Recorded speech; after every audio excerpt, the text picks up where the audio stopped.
Kyle, something's been missing in my life. It's the wall, Kyle. We haven't looked at the wall in a while. Any of the walls. We have multiple walls. We just finished Stormblood 4.3, which means, Kyle, I've also gone and looked at what trials are coming up. And there's no more MSQ trials in Stormblood, which means it's time for our foolproof ranking system to return, because we have done all of the Stormblood MSQ trials. It is time to bring back the Wall of Trials and rank all of Stormblood's MSQ trials. The Wall of Trials returns for Stormblood MSQ. We have 4 trials we are doing today, and we have a brand new category here hanging out in the middle to help us. Maybe clean out Epic a little bit as we make room. Stormblood has really made me stop and consider and show me a whole new world of what is possible with trials. Mostly just big torso fights. If I was to give it one sort of through line, 3 of these 4 we're doing today are torso fights. Shit, you're not wrong. Yeah. You are not wrong. I didn't think about that. As with all walls of trials or dungeons, we're imagining this outside of the story. But even so, I'd like to get some of these older trials into grindable. And grindable is our new middle bracket, where you're not sad to see them. They're a good experience. I think we started to workshop the idea of this on our last Wall of Dungeons because we kept coming back to, I wouldn't be mad if it showed up in a roulette. Yeah. And so, Kyle, I have a very bold suggestion. What's that? Final Steps of Faith, still one of the coolest things I've done in the game. Okay. Singularity Reactor, right up there. Thok, Ravana's still one of my favorite primals. Most of these haven't even come up again in my leveling roulettes. Mostly I just end up in the Bowl of Embers. I give Bowl of Embers, and honestly, it makes me want to put it above Striking Tree because I still don't hate it. Yeah. Like, I still like it. I like that. Chrysalis is still such a weird one. Overall, our comments were that I don't remember Chrysalis existing. Nobody remembers this one, but I still really like it. When we're done with the MSQ overall, maybe we'll revisit Chrysalis and see just how informative or perhaps useless it was at that point. Ooh, I've got one more suggestion, okay, Kyle, because it's about to turn to that really cool grayed out broken stone look that you've got for Cape Westwind. I think Steps of Faith goes in maybe not the best. I really can't disagree with that because even the developers agree that this should be in the maybe not the best category. So yes, yeah, movie on over. I'll still take it over Cape Westwind because Giant Dragon. Let's do it. I never think of any trial, by the way, by the name of the actual trial. I just think of who we fight. So this is Susano, or Revelry. Fabulous lines, a fun boss, and this was at such a thick point of the Ruby Sea that all the joy it encapsulated might have been relief. Let the revels begin! Maximum points in the boss category. I love his attitude. He wants to battle, that revelry business, the raging calm, all of his lines. Susano inhabits this area that's, I don't know, what else is there to say about Susano that hasn't already been said? Like, as someone who got to experience him not that long ago for the very first time, Susano is so theatrical. Yes. And so extra on a level that I think both you and I really respond to, because you and I really enjoyed Ravana. And Susano is kind of just, I think, maybe a cooler, actually, yes, a cooler Ravana. I think I might like Ravana's attitude more, but Susano is a cooler fight. He was cool. Man, they're both very armory. And Susano is cool with the big red mane. The phase, phase 2, as it's called, Our Hearts Will Sing in Chaos, is absolutely amazing. Wild and pure and forever free! The quick time event that pops up with the big sword that comes laying down. You call it by its full name, Active Time Maneuver. The Active Time Maneuver. So at the time of recording this, to give our dear viewers a frame of reference, we are still working our way through the MSQ for the very first time, and we've only made it to the end of 4.3 Stormblood. That's as far as we've gone. So with that in mind, it's really cool. It makes you feel like such a hero. Experienced by a limited few, though. The main tanks would be the ones who get to do this normally. I, as Samurai, got to do it out of the good graces of our healers being willing to put up with me taking extra damage.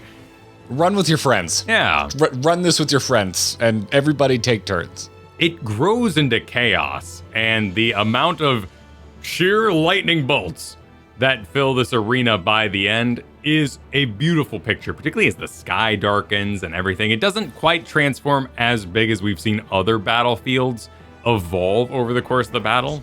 I mean, just shout out to Jade Stoa when we eventually put that on the wall. That was awesome. Oh my God. Holy hell. That's going up there. But yeah, hey, at least it's not just a room in a cave, which, as much as I like Ravana, it is just a room in a cave. That's true. Yeah, big flamey cave with little wooden things that break. It's not the coolest arena in a game that has an embarrassment of riches when it comes to boss pits. How about the music? The music has a really cool evolution as we hear that very first track when we're meeting Susanna as the Revelation. And then that transforms into the more raucous form for the Riot.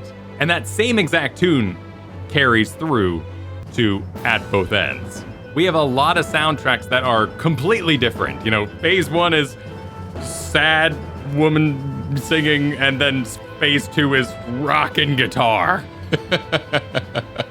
Yeah, I like the BGM, and then just overall vibes. I've kind of already talked about the arena, but I really like this boss arena. Like the way they do water.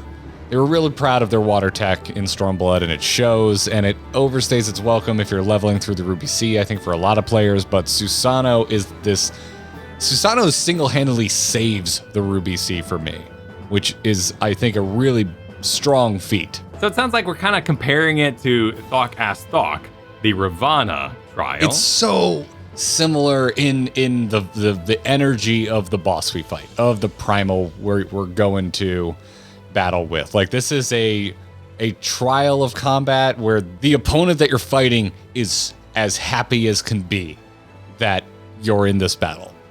And I love that. It's why I love Dragon Ball Z so much. It's why I love a lot of various Shonen Jump things.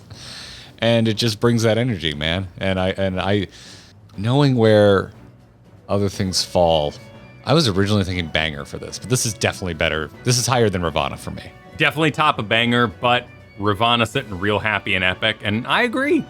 I think that Ravana in the foggy red cave, without a phase 2 of the hype and quality that being slammed with a giant sword is, Ravana, despite all of his coolness and the badassness of his throat-sung song, is below Bullet Tribute. I like it. Let's do it. I think Ravana goes to banger, is I think where I'm kind of ending here. I know what I said at the beginning, but oh boy, I'm thinking about that nondescript cave setting. And that it really brings down the vibes. I really like the Ravana music. I think Thok Ass Thok to banger, Susanoo bottom of epic. Okay, I can live with that. I I think Gigapope fight is still cooler than Susanoo. Yeah, yeah. 500%. Gigapope is just, oh my God, the music. It's already just a cool fight. The music's spectacular. The background swapping out to where you're fighting in space, and then the cherry on top of all of that is the knights being summoned in as a mechanic. I love that so much. It scared the crap out of me in the moment seeing it for the first time. Listen, Susanoo's amazing, but Singularity Reactor, I don't care if it's from an older expansion, that is some top-tier boss battle design. Still, Stormblood overall has not capped the musical quality. May not be the right word because it's personal preference, but I loved the Heavensward music so much, and Stormblood cannot compete. I disagree, but that'll come later. Okay. Are you ready for jokes about bosoms? Rest your weary souls in my bosoms.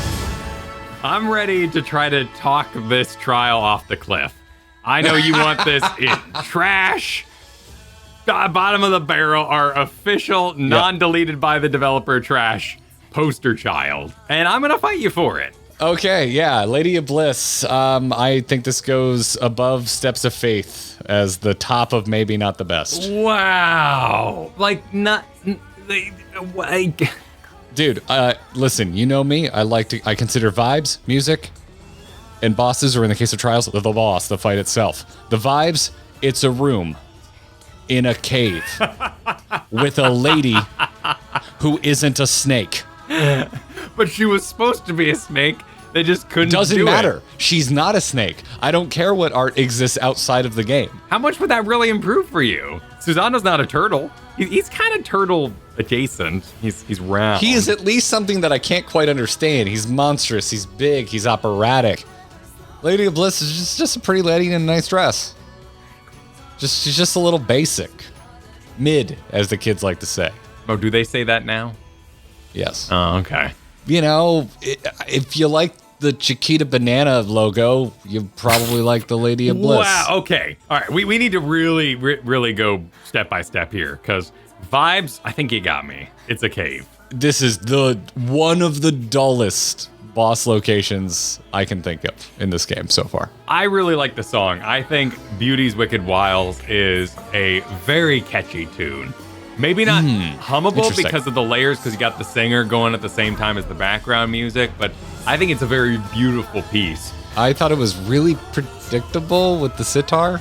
It's like if I walk in and I see that's exactly what I think I'm going to hear. And Final Fantasy XIV continuously surprises and blows me away with its music. Whereas this was just kind of like... But Susanna's music's very traditional. You got the drums and the flute thing. I don't know what that is called. I feel like you're goading me into being meaner, where I would say, so Kyle, you're saying since the fight itself is boring and unremarkable, it's okay that the music is fitting.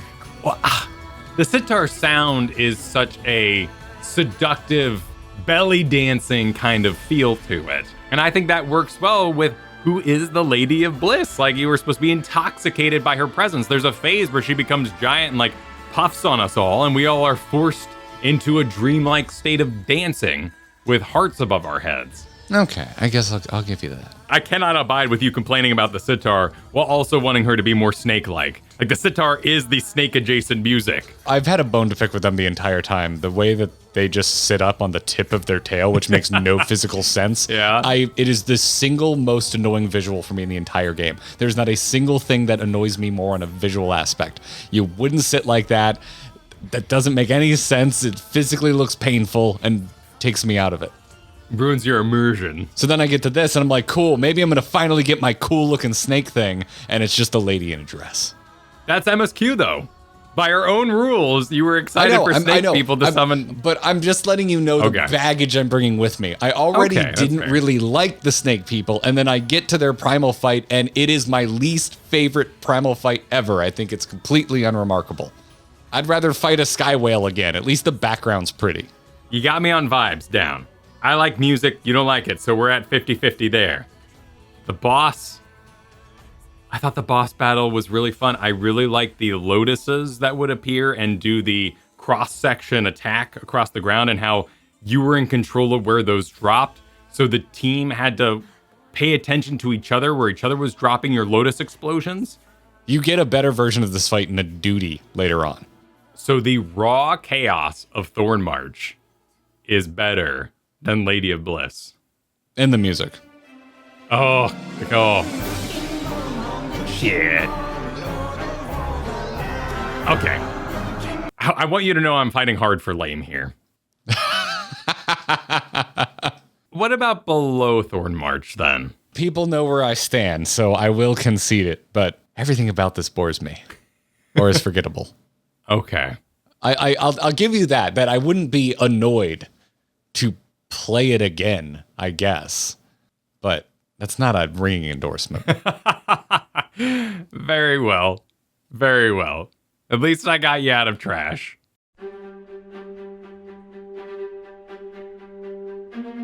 Are you ready to talk about Shinryu, which is going to be real hard for me not to think about story while we have this discussion? Sure. Well, you know, there's a lot going on here. This is the Xenos fight that happens in Trial. However, the fight with Xenos directly happens in a dungeon, which I felt was very personal at the time, and I liked the smaller scale of that. This is a torso fight from the beginning. Big, old, wormy dragon. Yeah. Shinryu is a mess of scaly plate business. Does he have back legs, or is it just, does he have like little tiny back legs? Yeah. Yeah, he's got little, those 4 limbs. Okay. On old Shinryu. So he's here. a proper dragon then. Definitely more in that worm category. The song is called The Worm's Head, which is the repeating version of Scale and Steel. And then you have the worm's tail being the evolution of the music as you go into space. He's a worm to me. He's more in that worm category, whereas Nidhogg is in the dragon category. I'm with you. I think Nidhogg and Bracevolgar, for me, like from a visual perspective, I think they're cooler looking. I really can't get over just having the whole dragon in the middle, like swiping and stomping about. Fighting the torso is awesome, but I love just classic under the wings dragon fight. World bosses from Vanilla WoW all the way to what we did last night in the lighthouse. Just in there with them, up on their feet, beating the crap out of their toes. Yeah, let's see. Because for all the crap Cataclysm World of Warcraft gets, I do love those last 2 Deathwing fights. And one is you're on Deathwing, and the other is, attack the chest, essentially. And I love it for God of War. I love Shadow of the Colossus, like crawling up around the boss, which the active time maneuver for this one wasn't really a stabbing or anything, but we all grabbed on and went for the big ride.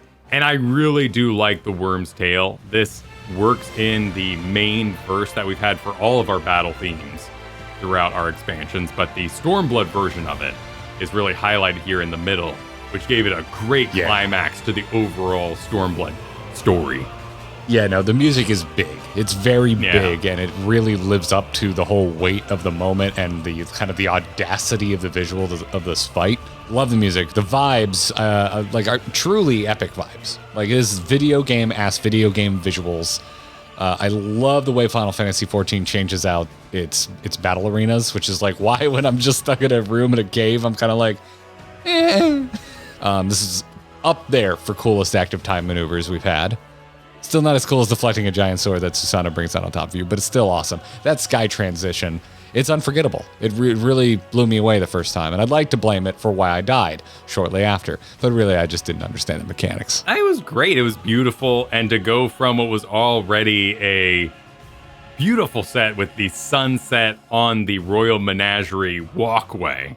Those ramparts just extending out, the sense of verticality, which Final Fantasy does very well. I have no notes for the feel and the vibes and the visuals of this fight. They're fantastic.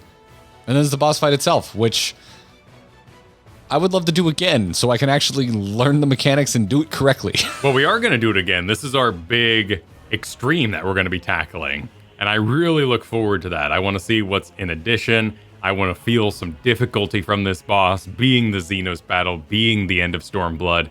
It'll just be a really, really good time to tactically get nitty gritty in there. And he's a big dragon. He's a little crunchy. He's got a lot of graphics on him. Yeah, Shinryu looks like a cush ball.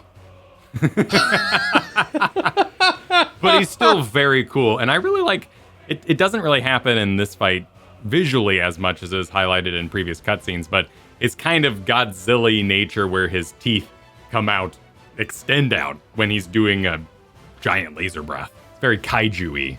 Overall, I like his design. He's the kind of design that I think is better when you look at illustrations from Final Fantasy XIV, and then when you see him in game, they're a little too over-engineered to the point where it's like when it's repeated in video game graphics, it starts to kind of blend together a little bit.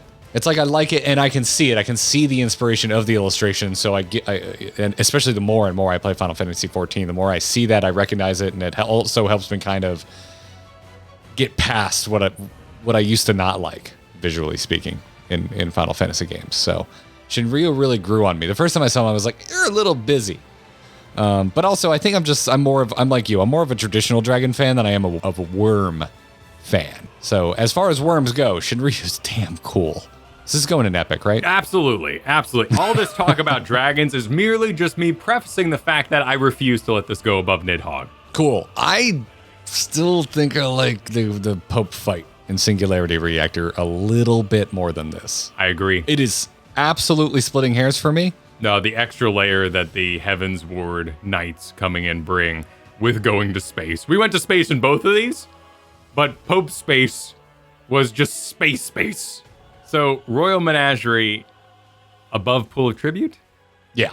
All right. Royal Menagerie above Tribute because of Space! If today we talked maybe my least favorite thing we've done in the game, we're also going to talk about what might be my favorite thing we've done in the game so far. The Tsukiyomi fight. It's time. In terms of how our videos have rolled out, it hasn't been that long since we talked about Tsukiyomi from a story perspective. But let's get into the nitty-gritty of the trial as it stands on its own. where to start. Well, I'd like to start with that we always say we have to put story from our minds. Right. But the Tsukiyomi fight, you can't, because the story is mechanics. Right, but I will say that we can do it because the mechanics are standalone. It's an ad phase. So while it was impressively tied to the story, it gets bonus points even because replaying it, you wouldn't have to know the story in order to grab the ads and succeed in the battle. Right. But the mechanics are beautiful because they work the story into the mechanics. Well, let's start with that vibe and even the boss arena because we are in a pretty typical Garlean facility, but very quickly we go to like red blood space and moon business. And that skybox is absolutely gorgeous. I am a sucker for moons in any way, which means I think I'm just going to continue loving Final Fantasy XIV more and more. I think you're pretty safe there. There's some moon imagery in our future. Hashtag moon love. This is how you do a fight in what would otherwise be a kind of forgettable room. You still find ways to shake it up. And they did. Like, we're standing on, like, Garlean tile set ground the whole fight. But the surroundings escalate as the fight and the emotion of what we're going through. Again, you can't dissect story from this, in my opinion. Because it's part of the fight. Is it all escalates. It's just... I know I've said beautiful a lot. And it comes up a lot when we're talking about Final Fantasy XIV, but this fight really is beautiful, and it's not just the visuals. The mechanics are beautiful, the music is beautiful. So vibes, really good vibes, excellent arena evolution. The boss is performing attacks that are well animated, whether it is the pipe smoke attacks, because, boss is holding a pipe, or the swords, or the various lotus eye that appear later on. All beautiful. And we had that like dark and light ground effect too, which was, it was kind of... Oh, I loved it. It kind of reminds me of the like negative charge and positive charge. And I never know if I'm supposed to match or do opposites. And Stormblood's been a little heavy with the match the opposites or match the match. And I just don't know what you're asking me to do. Oh, dude. So I just looked it up because we ran it blind. And what we were actually supposed to do is avoid getting 5 stacks of each side. So when you and I panicked and didn't know which one to stand in, we were doing it right because we kept moving back between the 2 segments and not getting enough debuff thank stacks. you for the reminder. Okay, because I remember near the end of the fight finally getting that. But it was like literally the last time that phase happened is when I was like, oh, so you just hang out until you're at 3 or 4 Right. and then you leave. Yeah, and So- then you start stacking the other one. Panic served us well that day.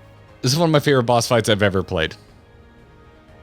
Out Final Fantasy XIV or otherwise. I love this boss fight. I truly, truly love this boss fight. The music, this actually has 3 phases of music actually, with the Night Bloom starting us off. They're all great. Night Bloom, which is essentially like the Tsukiyomi theme, but it also has that Alamegan anthem in there. It really kind of works it in, doesn't it? And it Yeah. adds a nice highlight to the story. And as you go into Lunacy, which might be the best pun song name we could possibly have for Phase 2, when we are in the thick of her suffering. Literally the mechanic called suffering. That track is... That's what I was saying. I disagree with you, because I think Lunacy is better than most of what I've heard out of Heaven's Ward. Lunacy is, to me, I think, is a top-notch track from Final Fantasy XIV. And the final song, Wayward Daughter, turning that into this melancholy operatic piece. Now that's the best song they've ever done in Stormblood. However, you ready for my however? There isn't one, but hit me. The boss is a little messy. I guess she's supposed to be a mess. No, I disagree. Down the center, she's supposed to be a mess. I like the model. I think Tsukiyomi looks really cool. I wouldn't go with cool, necessarily, but I think it really works for the story. The robe is like dark purple and white, but then the legs are dark purple and white, but they're opposite the dress. The face is also opposite the dress. So you get this yin and yang. It's really well designed. You've also got like the feathery bits out on the white side and the freaking crescent moon behind her. This is cool. Amazing. This is it. This is it right here, buddy. Look at Lady of Bliss and then look at this. I like the moon. It's so good.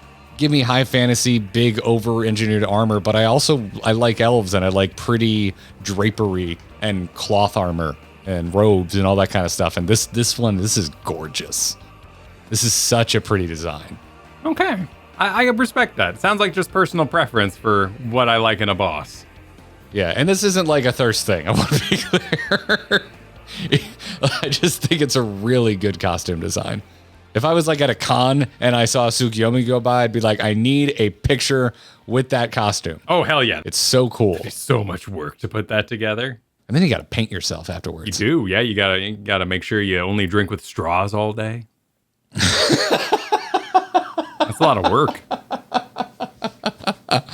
Now you're reminding me of the time I spent all day in Joker makeup. It's exhausting. So sounds like my brief argument has been shot down, which was going to protect our dragons and our gigapopes from being crossed. It sounds like you want to put this above everything in Epic. I'm interested to revisit this like a year from now. If we go and we run the Final Steps of Faith and then we go run Tsukiyomi. I never remember things by the name of their trial. I wonder if my mind will change. But right now in the moment, yeah, I think this is my favorite trial. Like I was just on board with like, it was a cool transformation. I love how personal again, it's story, but whatever. Like I love the character. I love the character design. I love the fight design. I cannot get over the story integration into actual good boss mechanics. Like it's both. It's like it's story integration, which is cool, but the mechanics also could have been not all that memorable, but they're good boss fight mechanics on top of that. So it's good game design on top of the fact that they actually worked it into meaningful story. On top of the fact that I just kind of have a thing for moons, like the boss design, has some of the best music I've ever heard in this game as well. So that's, for me, those are all these things that are coming together that make me go, if I was sitting here alone and I had to just do my own ranking, I would just slam it at the top of Epic and just say, this is the most I've enjoyed a single boss fight in this entire game so far. I would love to see the Nidhogg fight brought up to PS4 graphic quality, because it's a little gray, our background of stone. I personally find the look of Nidhogg and the corrupted Estinian transition of Phase 2 into Flaming Nidhogg Phase 3 more badass than Tsukiyomi. But graphical quality, what it is, Tsukiyomi has way more going on and has far exceeded the tameness of what the PS3 was doing during the Nidhogg fight. This gets a little meta, and I want to be clear that this isn't taking story into account, but this is just like my personal vibage with this fight. The reason I'm still playing this game is because the narrative is just so strong. It's a solid MMO with like world-class storytelling. And this fight, the singular fight, for me, represents like the whole reason I'm still playing this game. It's epic and sad at the same time. And that's like Final Fantasy XIV in a nutshell. And so right now, at this point in time, having not gone past 4.3, this encapsulates Final Fantasy XIV for me. This is like the poster child of why this game is so damn good. Nidhogg was the moment where I was like, oh, Final Fantasy XIV has a world-class raid fight design. It was the dragon fight, Yeah. It's a gold standard. A good dragon fight. My argument to update Final Steps of Faith's graphics still would probably not put it on the beauty level of Castrum Fluminis. And I think with that in mind, I have to concede. I think I have to give To be a great MMO, you have to have pulled off a good dragon fight. And they did. Hitting the gold standard should be the minimum. And Castrum Fluminis pushed it. I think you're right. What? I think I didn't want to win. I didn't want to win. No, but you're right. It's not about winning. Like, you are just factually correct. Dude, I love having these talks with you. Make sure you like, subscribe, ring the notification bell so you don't miss the next video from us. We have new uploads every Wednesday morning, and we stream every Monday and every Thursday. And we have a podcast now, the Grinding Gear Podcast, wherever podcasts can be found. Go give it a sub. That's going to wrap it up for this edition of Grinding Gear. Until next time, GG.